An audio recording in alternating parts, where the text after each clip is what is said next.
I woke up at 3 a.m. in a prison cell, and there was light coming from the corner, not from a window, not from a guard's flashlight. And when I looked, I saw him. This is a true story of the night Jesus Christ appeared in my cell and forced me to watch every single moment of my life I tried to forget. And when he showed me what I'd become, I broke. What he told me in that cell didn't just change my life. It revealed a truth about all of us that I'm about to share with you. And by the end of this, you'll understand why I had to lose everything to finally see anything. But to understand why he came that night, you need to know what I did the day before and the 30 years leading up to it. 72 hours before that moment, I was still Sean Combs, Diddy, Puff, the man who built Bad Boy Records from nothing, the man whose parties were legendary, the man who turned every business he touched into gold. I had everything the world told me to want: money, power, influence, respect, or at least what I thought was respect. But 72 hours is all it took for that empire to crumble. The accusations came fast, public, devastating, the kind that make headlines for weeks. And for the first time in my entire career, I couldn't buy my way out. I couldn't spin the narrative. I couldn't call in favors. I ended up in a cell, not the comfortable holding room where celebrities wait for their lawyers to post bail. A real cell, cold concrete, metal toilet, the smell of industrial cleaner that can't quite cover the smell of desperation. And for the first time in maybe 30 years, I was completely alone. No team, no entourage, no assistants managing my schedule, no music blasting to drown out my thoughts. Just me and the silence. That silence was louder than any sold-out arena I'd ever performed in. It was deafening, because when you spend 3 decades running at full speed, building, creating, performing, partying, the moment you stop, everything you've been running from catches up. And I realized something in that first night. I'd been running for myself. From the kid I used to be, from the man I'd become, from every choice I made that led me to this exact moment. The second night was worse. I couldn't sleep. Every time I closed my eyes, I saw faces. People I'd hurt. People I'd used. People whose names I couldn't even remember because they were just transactions to me. Just stepping stones on my way to the top. My chest got tight. My hands started shaking. I'd had panic attacks before, usually when a deal was falling through or an album wasn't performing. But this was different. This wasn't about losing money or status. This was about losing myself, or realizing I'd already lost myself a long time ago and was just now noticing. I fell to my knees on that concrete floor. It was cold, rough. I hadn't been on my knees praying since I was 7 years old in Harlem. My mother used to make me pray before bed. I stopped when I got older. Thought I didn't need it anymore. Thought I was the master of my own destiny. But there I was at rock bottom, and the only words that came out were, "God, if you're real, I need you now." Because I got nothing left. I didn't expect an answer. I just needed to say it out loud. I curled up on that floor and cried myself to sleep. The kind of crying where your whole body shakes, where you can't catch your breath, where you sound like a child. Because that's what I felt like. A lost child who'd been pretending to be a king. But let me take you back, because you need to understand who I was before that cell. I built an empire. Bad Boy Records launched in 1993, and we changed hip-hop forever. Biggie, Maze, Faith, 112, total. We didn't just make music. We made culture. I wasn't just a producer. I was a brand. Every party I threw became legendary. Every outfit I wore set trends. I turned Sean Combs into Puff Daddy, then P, Diddy, then just Diddy. I reinvented myself whenever I needed to. I thought that was power.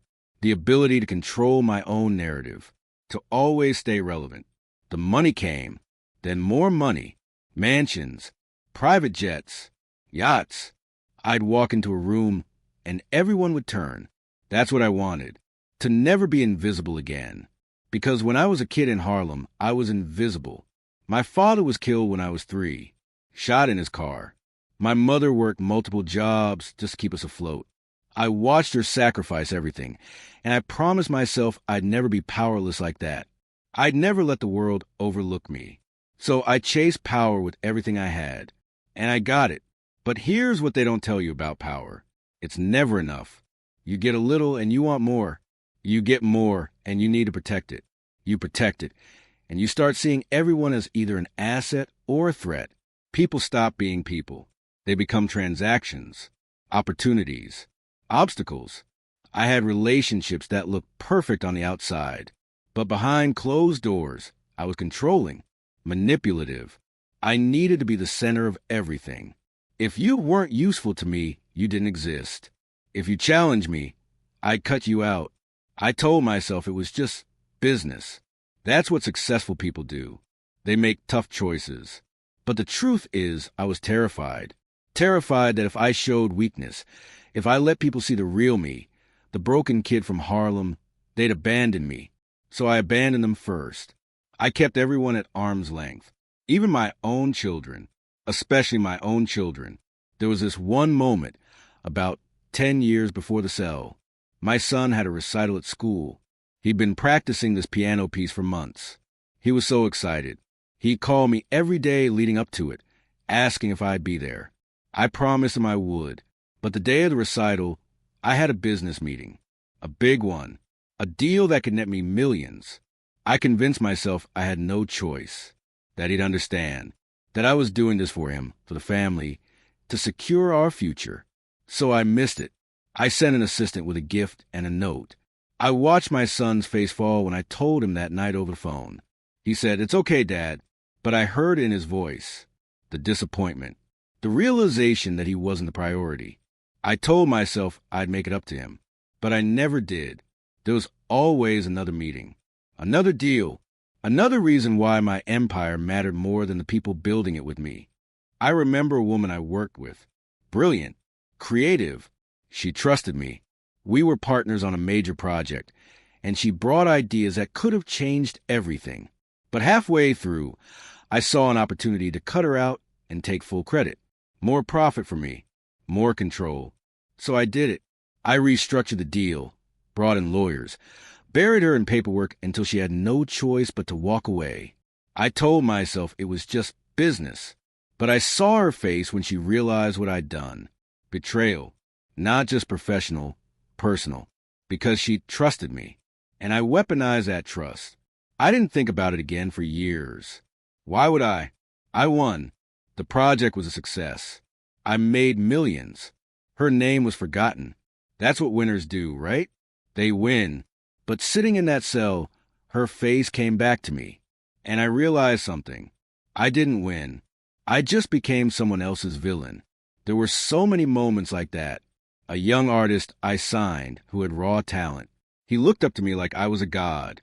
And at a party, in front of everyone, I humiliated him, made a joke at his expense. Everyone laughed. It felt good in the moment. I was the center of attention, the king holding court. But I saw the look in his eyes. He smiled, but it didn't reach his face. I crushed something in him that night. His confidence, his trust. And I didn't care, because it wasn't about him. It was about me maintaining my throne. That's what my life became. A constant performance to prove I was untouchable, unforgettable, powerful. But the truth is I was empty, completely empty. I filled that emptiness with noise. Parties every weekend. Music blasting 24/7. Crowds everywhere I went. Because silence meant reflection. And reflection meant facing what I'd become. So I ran. For 30 years, I ran. My mother saw it. One of the last real conversations we had before she got sick. We were sitting in her house, and she just looked at me, not at Diddy the mogul, at Sean, her son, and she said, "Sean, you have everything. But I see your eyes. You're empty." I laughed it off, told her she was worrying too much, that I was fine, better than fine. I was thriving, but she shook her head. She said, "You're drowning, baby, and you don't even know it." I left that conversation frustrated. How could she not see my success? How could she not understand that I'd made it? But lying on that cell floor, her words echoed in my mind like a prophecy I'd ignored. "You're drowning, baby." She was right. I'd been drowning for years. I just kept smiling through it. So when I woke up at 3 a.m. in that cell, I wasn't surprised that I felt broken. I was surprised by what happened next. I opened my eyes, and the temperature in the room changed. Not cold, not hot, just different, like the air itself became thicker, alive, and then I saw the light. It started in the corner of the cell, a soft glow, no source, no lamp, no flashlight, just light, growing. I sat up, my heart pounding so hard I thought I was having a heart attack. I looked around for a rational explanation, a guard walking by, a malfunction in the electrical system, anything, but there was nothing rational about this. The light grew brighter, but it didn't hurt my eyes. It was warm, comforting, terrifying, and then I saw him. I can't explain how I knew. I just did. He didn't announce himself. Didn't say, I am Jesus Christ. But every cell in my body recognized him. He was standing there in my cell, looking at me, and his eyes weren't angry. I expected anger, judgment, fire and brimstone, but his eyes were sad, like he was looking at someone he loved who was destroying themselves, like a father watching his son make the same mistake over and over, powerless to stop him but refusing to give up. My hands started trembling. I wanted to speak, to ask if this was real, but my voice was gone. He just looked at me for what felt like forever, and in that look, I felt seen, completely seen. Not Diddy the brand, not Sean Combs the mogul. The real me, the broken, scared, lost me, and I started crying before he even said a word. Then he did something I'll never forget. He extended his hand toward the wall of my cell, and the concrete wall transformed. It became a screen. No, not a screen.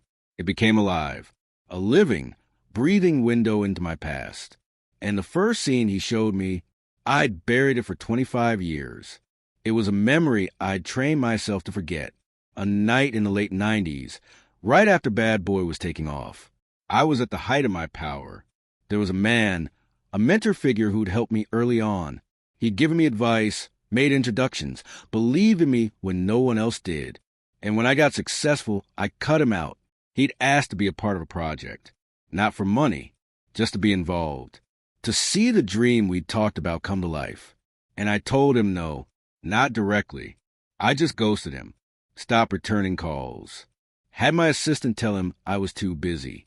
He showed up to my office one day, and I had security turn him away. I told myself he was trying to ride my coattails, that I didn't owe him anything. But the truth is, I was ashamed. Ashamed that I'd needed help. Ashamed that I wasn't a self-made man. So I erased him from my story. Jesus showed me that moment. But this time, I didn't just see what I did. I felt what he felt. I felt his confusion, his hurt, the betrayal of someone he considered a son, turning him into a stranger. I felt him driving home that day, tears in his eyes, wondering what he'd done wrong. I felt his wife asking what happened, and him not having an answer. I felt him questioning if he'd ever mattered at all. And I collapsed, right there in the cell. Because that pain, that rejection, that invisibility I made him feel, it was the same thing I'd feared my entire life. And I'd weaponized it. I'd become the very thing that terrified me. Jesus didn't say a word. He just watched me break. And then the wall changed again. Another scene, this one more recent. The young artist I humiliated at the party. Jesus showed me that moment from his perspective. I saw myself through his eyes. A god, someone he'd idolized. And then I watched myself tear him down in front of everyone. But this time, I felt what he felt. The shame, the smallness, the way the laughter from the crowd felt like knives. I felt him going home that night and crying in the shower. I felt him questioning his talent, his worth, his future. I felt the piece of himself that died that night.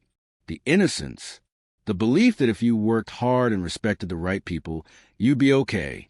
I killed that belief. For a joke. 4 or 5 seconds of attention. And Jesus looked at me with those sad eyes, as if to say, do you see now? Do you see what you've done? The scenes kept coming, one after another. The woman I betrayed in business.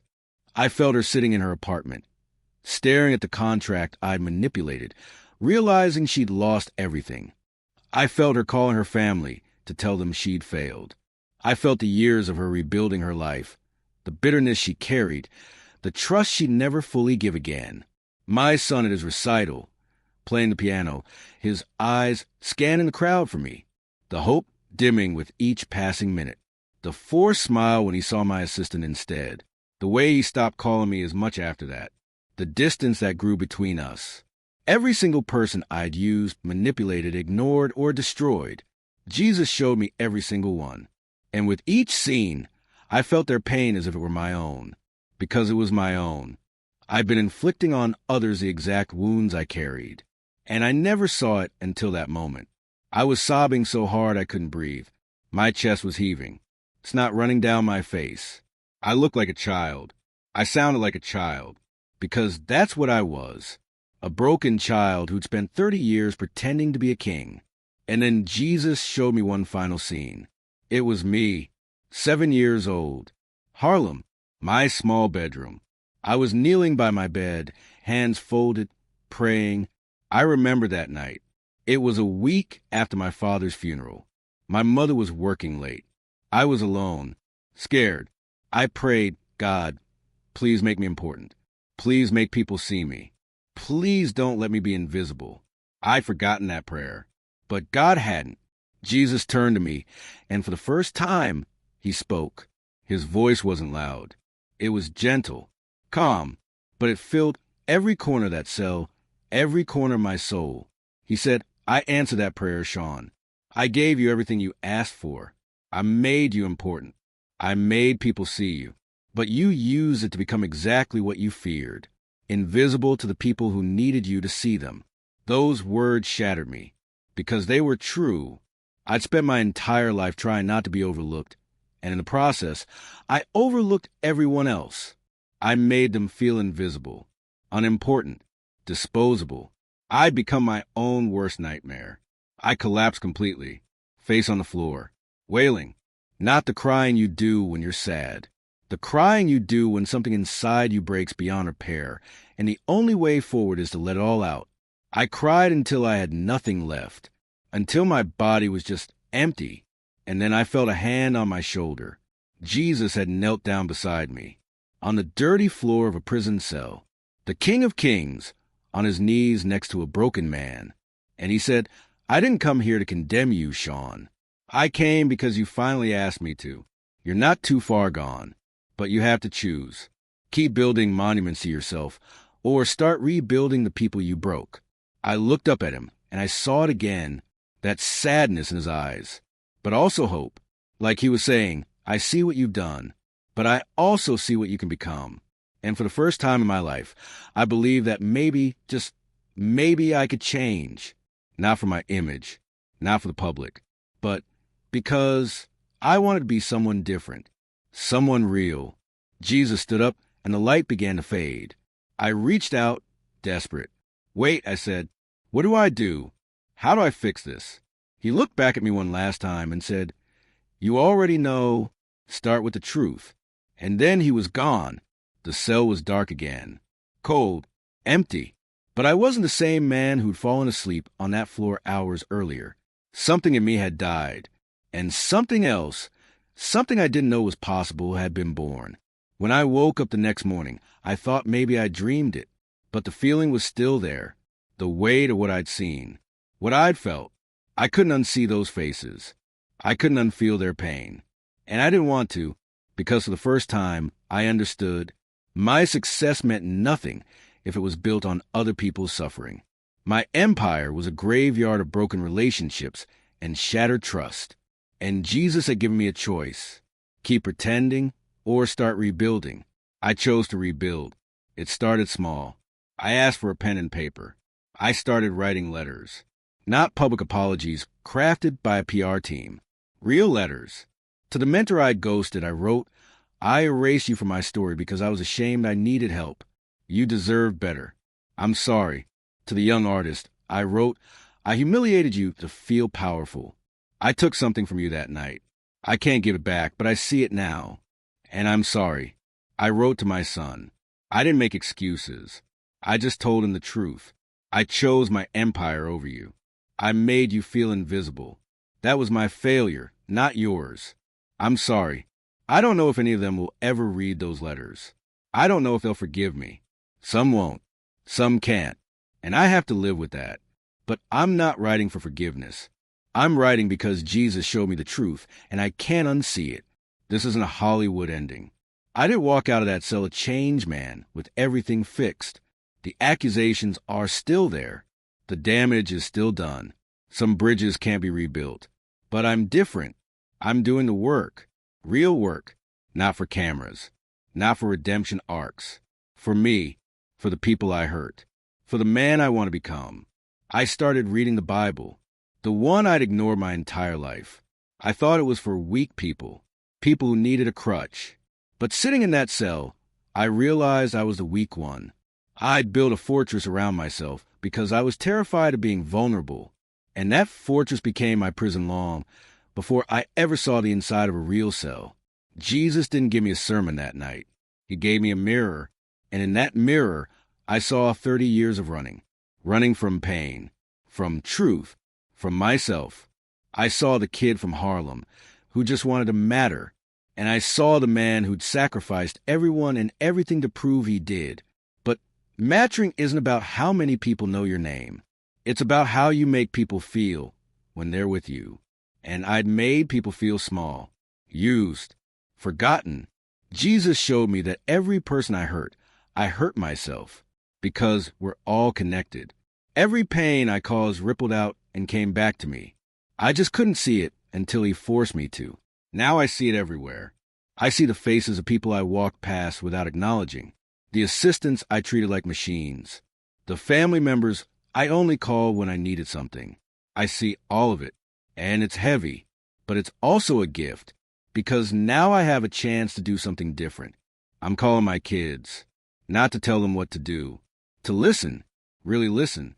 I'm reaching out to people I wronged, not with money or gifts, with truth, with accountability. Some conversations are brutal. Some people tell me to never contact them again, and I respect that, because this isn't about me feeling better. It's about acknowledging the pain I caused. That's the least I can do. Jesus told me to start with the truth, so that's what I'm doing. I'm telling the truth about who I was and who I'm trying to become. You might be watching this and thinking this is just damage control, a celebrity trying to save his image, and maybe some people will see it that way. I can't control that, but I'm not doing this for them. I'm doing this because at 3 a.m. in a prison cell, Jesus showed me a truth I can't ignore. I was drowning. My mother saw it.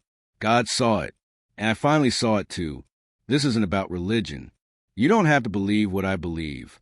But if you've ever felt empty despite having everything, if you've ever looked in the mirror and didn't recognize the person staring back, if you've ever hurt people and convinced yourself it was necessary, then maybe my story will resonate with you. Because that was me. For 30 years, that was me. And I'm telling you, it doesn't have to stay that way. Jesus met me in my cell, not because I deserved it, but because I finally stopped running. I finally fell to my knees and admitted I had nothing left. And that's when he showed up. He'll show up for you too. Not necessarily in a bright light in a prison cell, but in the quiet moments, in the guilt you've been ignoring, in the relationships you've been avoiding, in the voice inside that keeps whispering, there has to be more than this. That voice is him. Knocking, waiting. He won't force his way in. But if you open the door, if you let him show you the truth about yourself, I promise you, everything changes. It won't be easy. Truth never is. But it's the only way to freedom. Real freedom. Not the kind you buy. The kind you earn by facing yourself and choosing to be better. I don't have all the answers. I'm still figuring this out day by day. But I know this. I spent 30 years building a kingdom on sand. It looked impressive from the outside, but one wave and it all collapsed because it wasn't built on truth. It was built on image, on control, on fear. Jesus showed me how to build differently, on honesty, on connection, on love, not the fake love you perform, the real love that costs you something. The love that makes you uncomfortable because it requires you to see people, truly see them, and care about their pain as much as your own success. That's the love Jesus showed me. And that's the love I'm trying to learn. If this story touched you, I need you to do something.